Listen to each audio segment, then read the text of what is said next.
নারায়ণগঞ্জে রাতভর উত্তেজনার পর গ্রেপ্তার হয়েছেন সিটি কর্পোরেশনের সাবেক মেয়র ডাক্তার সেলিনা হায়াত আইভী।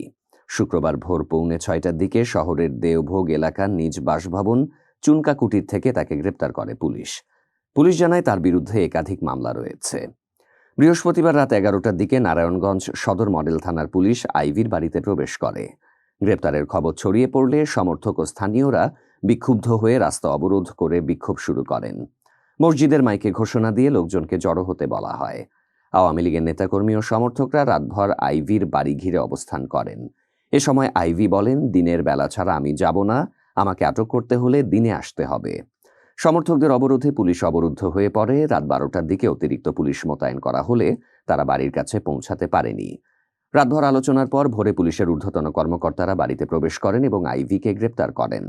নারায়ণগঞ্জ সদর মডেল থানার ভারপ্রাপ্ত কর্মকর্তা নাসির উদ্দিন জানান, একাধিক মামলার কারণে গ্রেপ্তার করা হয়েছে আইভীকে।